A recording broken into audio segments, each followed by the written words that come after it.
Buenos días, profesor. Buenos días.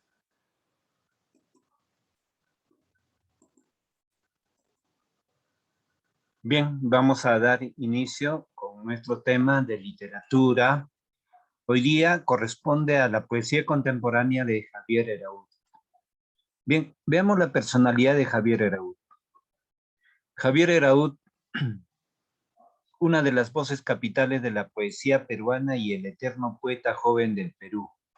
Recorrió diferentes países europeos. En 1962 viajó a La Habana para estudiar cine.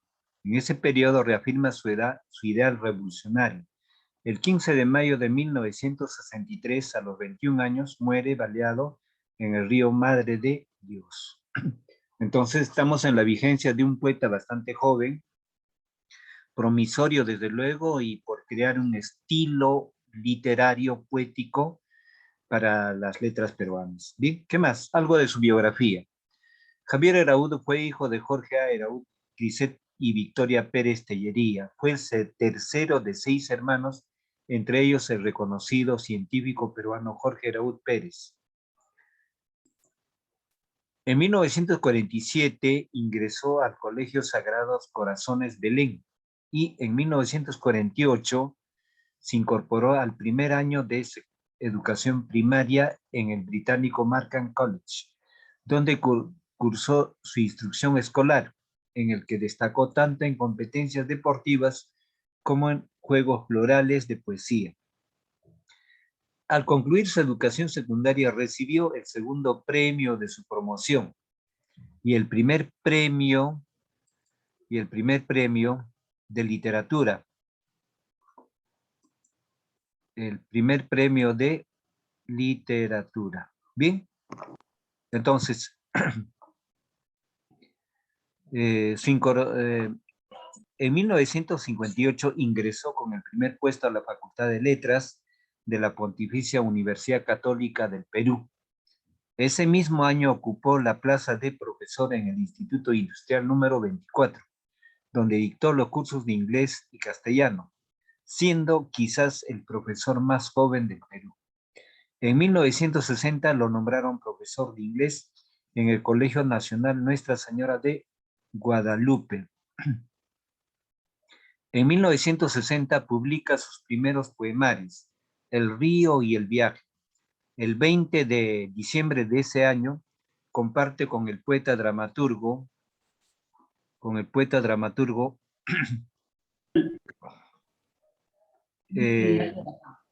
cada vez, ya, retomo ahí, el poeta joven, el poemario El viaje. Ese mismo año, estando cada vez más comprometido con las problemáticas sociales, ingresa a la Universidad Mayor de San Marcos, con el fin de estudiar Derecho. Y ya en San Marcos frecuenta nuevas amistades y se relaciona con los círculos literarios sanmarquinos.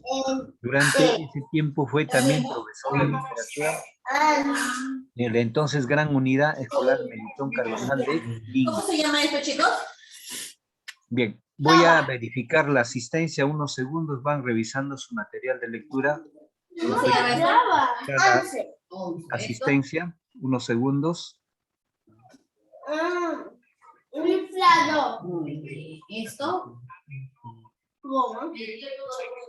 Muy bueno eso.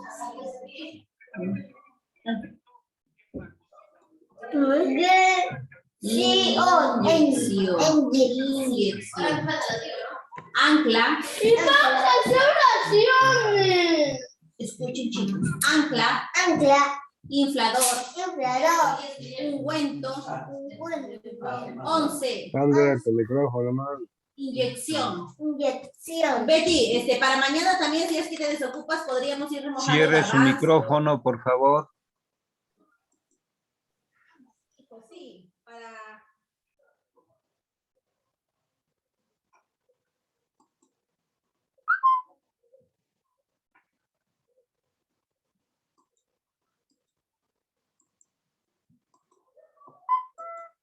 Bien, proseguimos. Entonces, estamos aquí. En 1960 publica sus primeros poemarios, El río y el viaje. El 20 de diciembre de ese año comparte con el poeta sanmarquino César Calvo el primer premio en el concurso El Poeta Joven del Perú por su poemario El Viaje. Ese mismo año, estando cada vez más comprometido con las problemáticas sociales del país, ingresa a la Universidad Mayor de San Marcos con el fin de estudiar Derecho. Y ya en San Marcos frecuenta nuevas amistades y se relaciona con los círculos literarios sanmarquinos. Durante ese tiempo fue también profesor de literatura en la entonces Gran Unidad Escolar Melitón Carvajal del INSE. En 1961 se inscribe en las filas del Movimiento Social Progresista, de tendencia socialdemócrata. Participa en la manifestación de repudio por la visita del vicepresidente Nixon al Perú. En julio de ese mismo año viaja a Moscú, invitado por el Fórum Internacional de la Juventud, permaneciendo 15 días en Rusia que marcaron el rumbo de su vida. Conoce China, luego París, donde visitaría la tumba de César Vallejo y posteriormente viajó a Madrid. En 1962 renunció al movimiento social progresista, argumentando que yo no creo que sea suficiente llamarse revolucionario para serlo. Recibe una beca para estudiar cine y parte a Cuba. En 1963 retorna al Perú para librar una cuenta contra la junta militar de Ricardo Pérez Godoy y Nicolás Linde López, que en aquel entonces había tomado el poder mediante un golpe de Estado. ¿Bien? Entre las obras de este joven poeta destacan El Río, en 1960, El Viaje, también en el mismo año, Estación Reunida, Poesías completas y homenaje, en 1964, Poema a dos voces, en el 67, con César Calvo. Poesías completas y cartas, en 1976. Supervisión literaria de Eduardo Núñez y otros, Preludio Sebastián Salazar Bono. ¿Bien? Autores importantes de las letras peruanas como de la literatura. Bien, vamos a ver. Al erótico modo, en ejercicios tempranos, de 54 a 59, publicación de Casa de Literatura Peruana en el 2020, de esa edición. Entonces, veamos la antología del poeta joven. Antes de dar lectura a los versos en el poemario de Eraud, destaco el perfil de que Eraud es bastante joven, de un ingenio, de un talento muy asombroso, de una creatividad. ¿Dónde está su estilo de él? El estilo de él es una poesía muy simple, con un lenguaje muy sencillo, pero muy trascendente de la imagen del escenario en relación a la vida. Bien, veamos, cuando dice, yo soy un río, voy bajando por las piedras anchas, voy bajando por las rocas duras, por el sendero dibujado por el viento. Ahí no hay palabras técnicas, ¿no? Palabras muy sencillas, pero tal como puede observar. Pero cuando dice yo soy, aquí retomo, por ejemplo, el poeta Jorge Manrique en el siglo XV compuso Nuestras vidas son los ríos, ¿no? Entonces, cuando dice nuestras vidas son los ríos, ¿qué es el morir? No. Nuestras vidas van al mar, los ríos chicos, los ríos grandes van al mar. Entonces, algo relacionado, la vida del río con la relación de la persona, ¿no? Entonces, muchos autores de la literatura siempre se orientaron en los elementos como el agua, el mar, el río. En este caso, para el poeta Javier Eraud es el río. Vuelvo a leer nuevamente verso por verso. Yo soy un río. Voy bajando por las piedras anchas, voy bajando por las rocas duras, por el sendero dibujado por el viento. Entonces, cuando dice si yo soy un río, el tránsito de vida de una persona es un río. No, voy bajando por las piedras anchas. Pueden ser el amplio panorama que uno tiene para poder estudiar. ¿No? Voy bajando por las rocas duras, puede ser los obstáculos de la vida, o por el sendero dibujado por el viento. Eso se interpreta por el destino que cada uno tiene en su vida. Hay árboles a mi alrededor, sombreados por la lluvia. Yo soy un río, bajo cada vez más furiosamente. Entonces, la vida de una persona está en los buenos momentos y en los malos momentos. Y también hay situaciones en que uno tiene que estar forzado por alguna circunstancia. Por eso dice, yo soy un río, bajo cada vez más furiosamente, más violentamente bajo, cada vez que un puente me refleja en sus arcos. ¿Bien? Entonces, el estilo de Heraud es palabras sencillas, pero esa comparación, esa imagen que tiene entre la persona y el río. Entonces, la personalidad, ¿no? Puede ser de cualquier otra persona. En este párrafo 2, o en el poema 2, dicen, yo soy un río, un río, un río, cristalino en la mañana. A veces soy tierno y bondadoso. Entonces, aquí, toda mañana es un buen porvenir, conocido como una alborada. Entonces, una mañana puede ser pasiva, tranquila, llena de esperanza, ¿no? Por eso ahí alude cristalina en la mañana. Y a veces soy tierno, ¿no? Bondadoso, ¿no? Me deslizo suavemente por los valles fértiles. Doy de beber miles de veces al ganado, a la gente dócil. Los niños se me acercan de día y de noche trémulos amantes apoyan sus ojos en los míos y hunden sus brazos en la oscura claridad de mis aguas fantasmales. Entonces, en el escenario geográfico, la mañana, el mediodía, la tarde, el oscurecer, las horas nocturnas, ahí tal lo está describiendo el poeta. En la tercera composición dice, yo soy el río, pero a veces soy bravo, la personalidad circundante. Cuando una persona necesariamente por una circunstancia puede tener una ira, una rabia, una cólera, el ser humano está dado para toda una condición diversa de comportamiento. Pues dice, yo soy el río, pero a veces soy bravo. Miren, cuando dice el término río, yo soy un río, hay mucho que explicar sobre eso. Cuando uno nace, crece, desarrolla y muere. El río tiene un tránsito, esas aguas tienen un tránsito. Esas aguas que pasan por un instante por un río, ya no se vuelve a retornar, ya no vuelve a retornar por el mismo escenario, ya no vuelve a retornar por el mismo escenario. ¿Bien? Entonces, ese instante que pasa en el campo de la filosofía ya no es el mismo. Pero a veces soy bravo, de acuerdo a una circunstancia, y fuerte, pero a veces no respeto ni a la vida ni a la muerte. Entonces muchas veces la gente joven actúa sin medida, sin tino, sin mesura, avalado por su energía, por su fuerza física, porque está sano, no está quejado por ninguna enfermedad. Pues eso puede aludir eso, ¿no? Pero a veces no respeto ni a la vida ni a la muerte. Bajo por las atropelladas cascadas. Nuevamente describe el escenario, ¿no? Entonces, lo que estoy indicando, que la vida del hombre con la vida de un río. Entonces, un hombre es niño, ¿no? El puber, adolescente, joven o adulto, o senecto, anciano.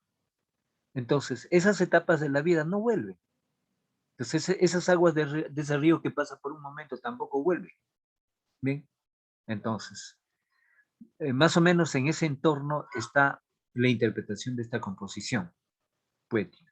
Pero a veces no respeto ni a la vida ni a la muerte. Bajo por las atropelladas cascadas, o sea, todos los diferentes obstáculos puede encontrar una persona. Bajo con furia y con rencor, situaciones álgidas o difíciles. Golpeo contra las piedras más y más. Las hago una a una pedazos. Interminables. Los animales huyen, huyen huyendo. Cuando me desbordo por los campos, cuando siembro de piedras pequeñas las laderas. ¿Qué pasa cuando hay una inclemencia de lluvias en exageración en enero o en febrero, en marzo? Es la crecida de los ríos. Y esa crecida de los ríos genera huaicos, ¿no? Hay ensanchamiento de aguas, hay ciertas calamidades. Por eso acá el poeta dice interminable. Los animales huyen huyendo cuando me desbordo por los campos, cuando siembro de piedras pequeñas las laderas, cuando inundo las casas y los pastos, cuando inundo las puertas y sus corazones, los cuerpos y sus corazones. Entonces, desde luego que el escenario de tránsito de un río en las épocas de lluvia es así, pero también eso traducido al comportamiento de la persona es así. No, situaciones difíciles, situaciones donde de repente no existe o no logra, digamos, el propósito trazado, entonces tiene que discurrir por un escenario, por un conjunto de diferentes problemas. Entonces, frente a eso, el comportamiento de la persona es distinto. Por eso hace una comparación. Yo soy un río.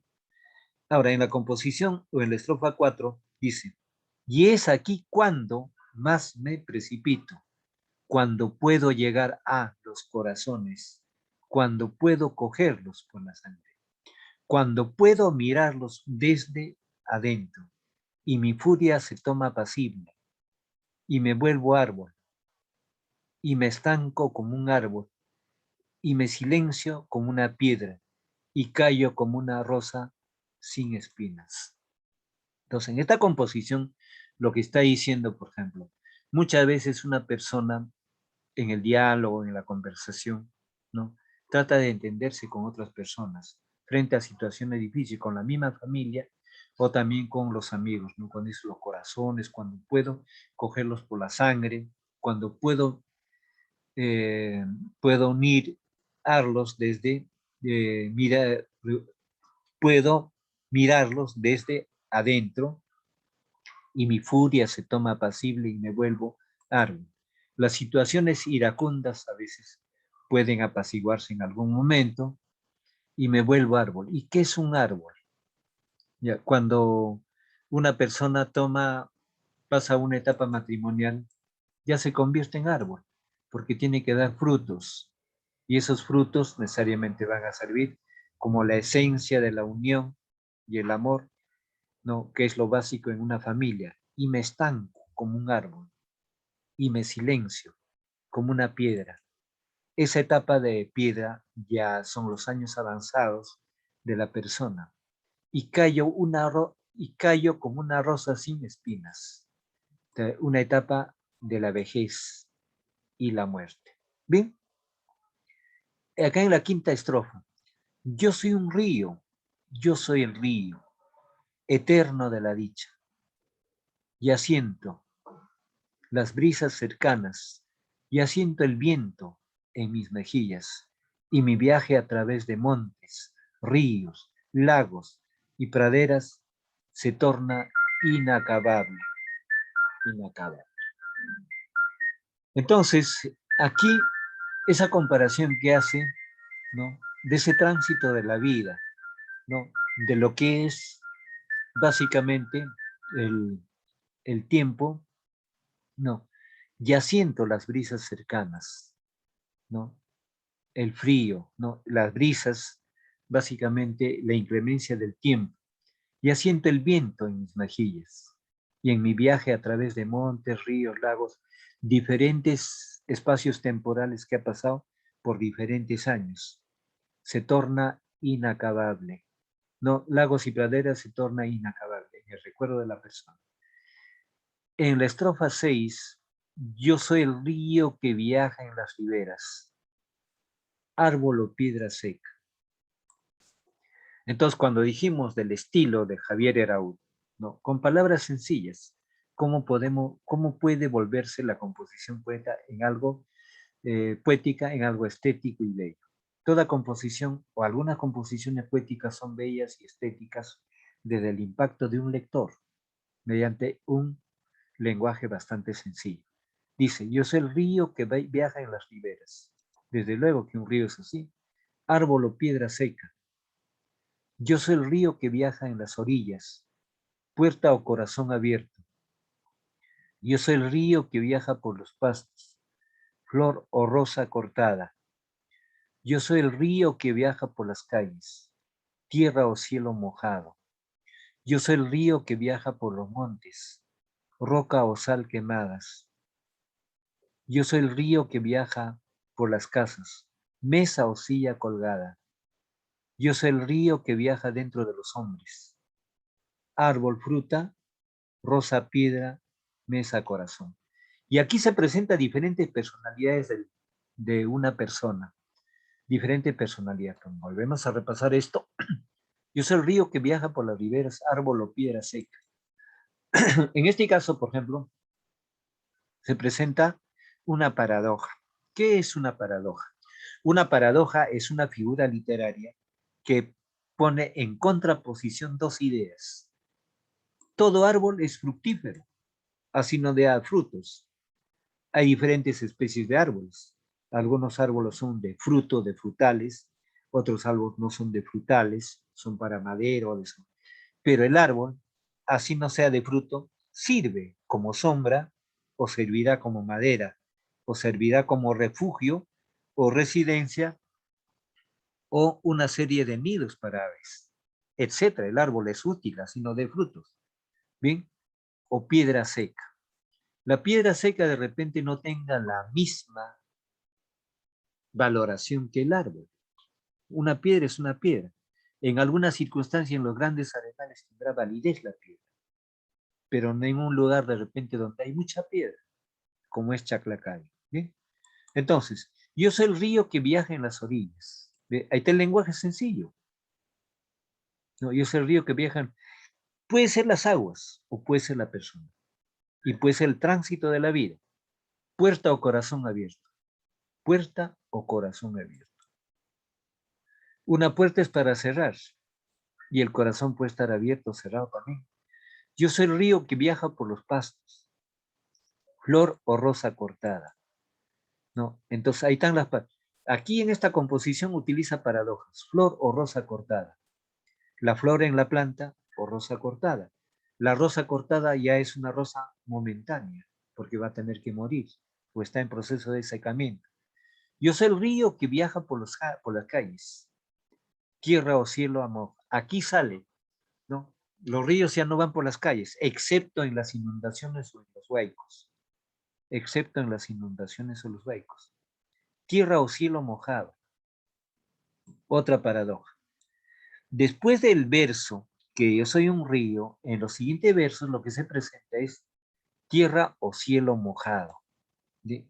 Una paradoja.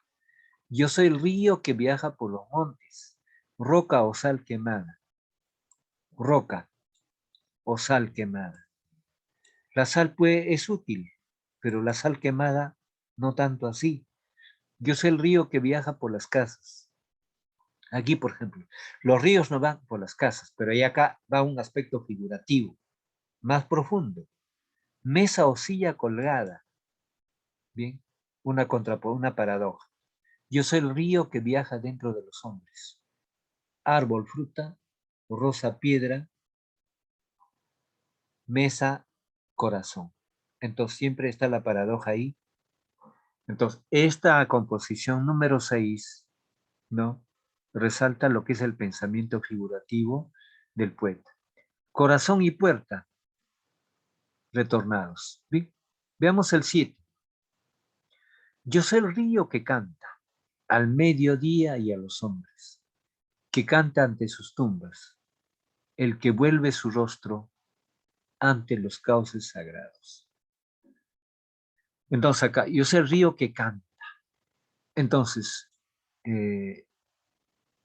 cuando dice río, el río no se detiene y la vida del hombre no se detiene. Va pasando la vida del hombre y van sumándose los años, sin retorno desde luego. Entonces, cuando dice que canta, es el accionar de cualquier persona en diferentes campos, al mediodía y a los hombres. ¿No? Entonces, cuando dice eso, la conducta de una persona es conocida por las demás personas. Y si escribe, y si es poeta o es autor o tiene un mérito en algo, queda en el registro para los demás hombres en el tiempo. que canta ante sus tumbas. Dice, hombres, que canta ante sus tumbas. El que vuelve su rostro ante los cauces más sagrados. ¿Sí? Entonces, muchas veces el hombre, de acuerdo a su pensamiento, a su ideología, tiene que aferrarse a su pensamiento y atacar a otros pensamientos, ¿no? Como el mismo autor que perteneció a una agrupación de izquierda socialista, renunció porque no le parecía, no estaba convencido. ¿Por qué? Porque viajó a Rusia, China y también estuvo en España, en Alemania, en Francia. Entonces, ¿qué pasaba cuando Heraud o Javier Araud no, llegó a Rusia? La Unión Soviética vivía una efervescencia bastante profunda de lo que es el comunismo, ¿no? El socialismo. Y China vivía un comunismo total. Entonces, desde ese punto de vista, concentró su conocimiento y tuvo otra visión distinta como joven. Pasemos al 8. Yo soy el río anochecido, ya bajo por las hondas quebradas, por los ignotos pueblos olvidados, por las ciudades atestadas de público, por las vitrinas.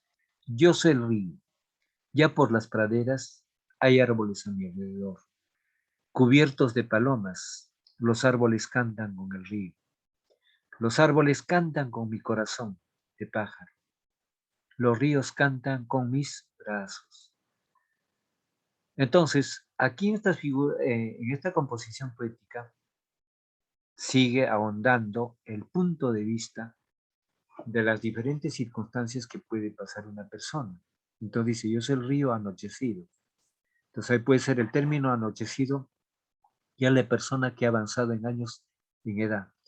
Ya bajo por las ondas quebradas, ¿no? O sea, por las situaciones difíciles, de repente por un malestar aquejado, por los ignotos pueblos olvidados. Entonces, el término ignoto significa ignorado, ¿bien? Entonces, situaciones desconocidas, por las ciudades atestadas de público, por las vitrinas. Yo soy el río, ya voy por las praderas. Hay árboles a mi alrededor, cubiertos de palomas. Los árboles cantan con el río. Los árboles cantan con el río. Los árboles cantan con mi corazón de pájaro. Los ríos cantan con mis brazos.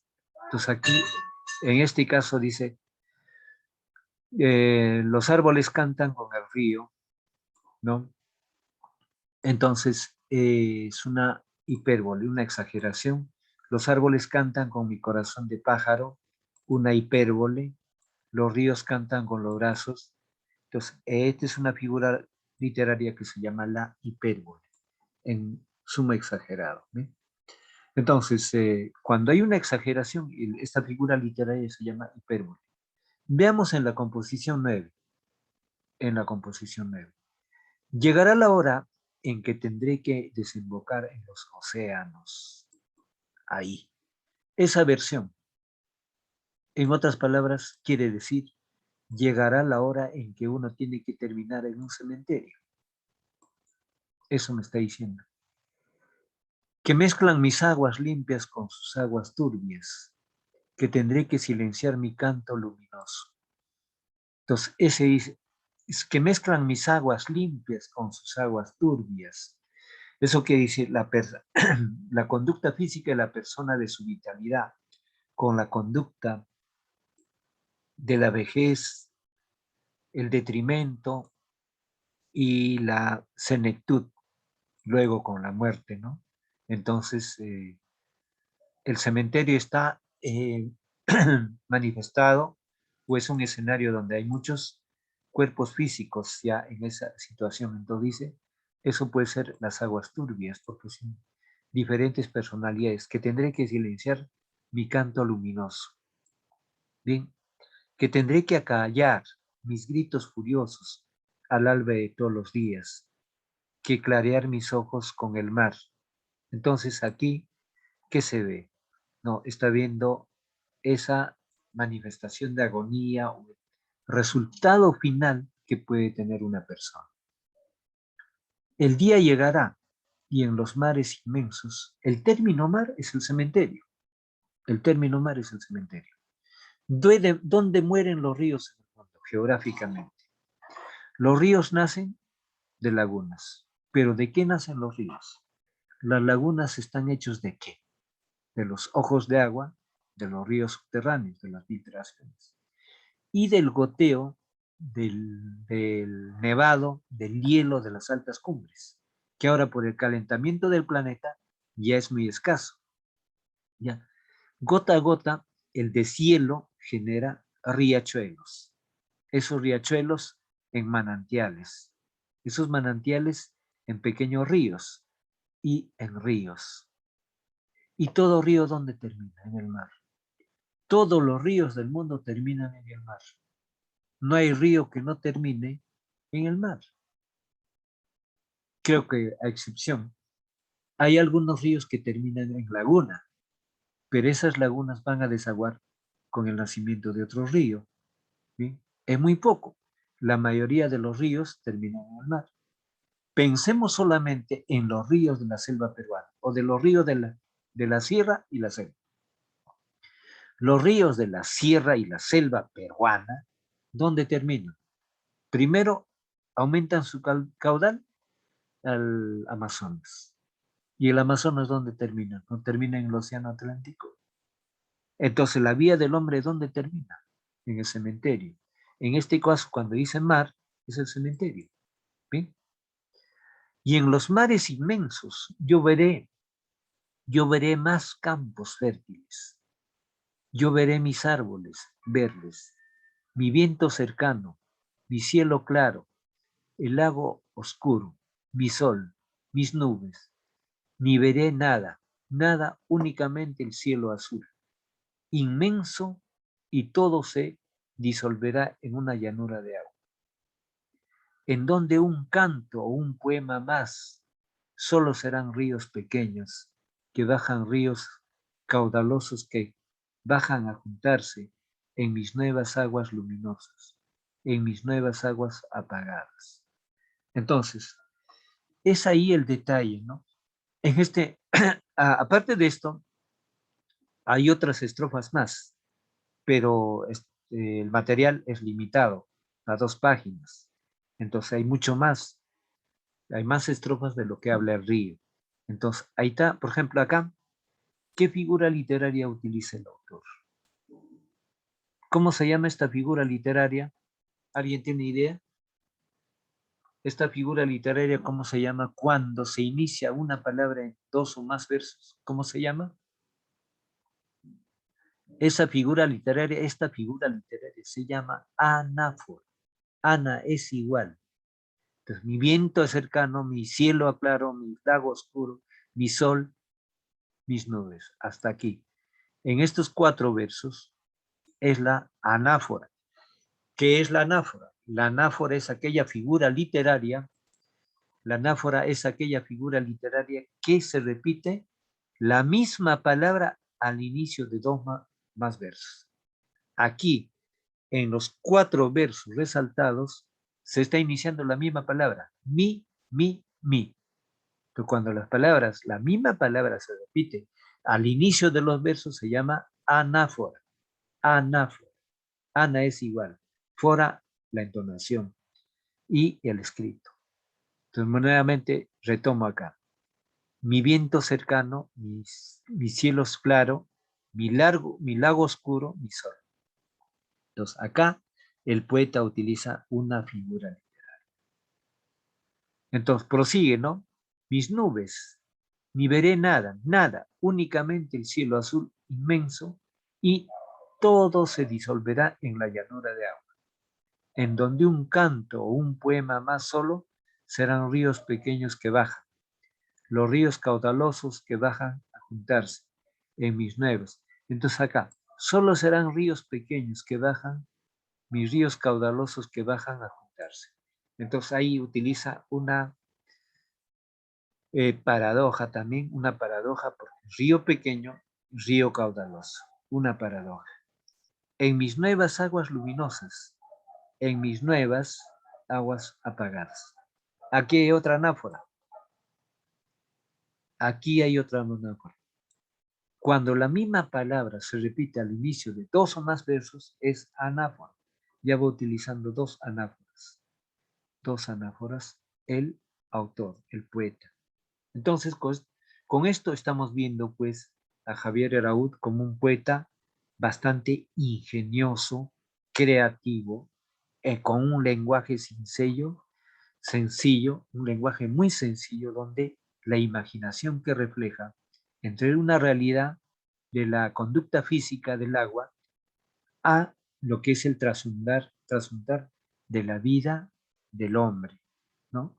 En diferentes escenarios, en diferentes espacios, básicamente de la conducta diversa a lo largo de la vida que tiene una persona. Entonces, aquí también resaltamos, cuando seguidamente se vuelve a repetir los mismos versos, acá hay otra anáfora. Yo soy un río, yo soy el río. Yo soy, el término yo soy, esta es otra anáfora. Otra anáfora. Bien, busquemos más anáforas, a ver, más anáforas.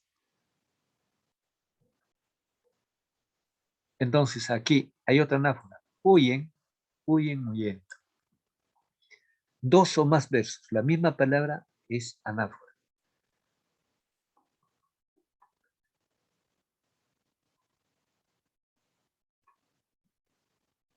Bien, entonces, retomando, el perfil. Javier Araúz, un poeta bastante ingenioso, dirías el poeta más joven, murió a los 21 años, escribió poca obra poética, pero muy significativa en el entorno, básicamente, de las letras, ¿no? Viajó por distintos países europeos, estuvo inclinado a movimientos básicamente sociales, ¿no? Entonces, eso perjudicó en gran parte su vigencia, ¿no? Finalizó a un espacio muy corto de 21 años. Pero lo que nos impacta es, ¿no?, su creatividad literaria. Entonces, pertenece a una poesía contemporánea. Dado el caso de que este poeta vivió, pues, en esos primeros años de efervescencia del socialismo, lo que fue captado por su sentimiento y aprovechado también por intereses de estados, ¿no? Gana una beca a Cuba y ahí está formado, ahí se formó en este contexto socialista, llegando a China, llegando a Rusia, China y demás países europeos. Y tuvo una visión bastante clara en una etapa en que la Unión Soviética gozaba de ese entorno socialista. Entonces, eso rápidamente amplió el horizonte del autor. Entonces, en caso de no haberse dado su deceso, hubiera sido un poeta bastante prolífico, bastante extenso en obras literarias o en poemarios. Y lo que estamos viendo en este discurrir de la lectura de sus estrofas, estamos viendo pues esa calidad literaria, estética y bella, mediante el uso de palabras bastante sencillas, tomando como imagen el escenario de lo que es un río. Entonces, frente a eso, es importante de que cada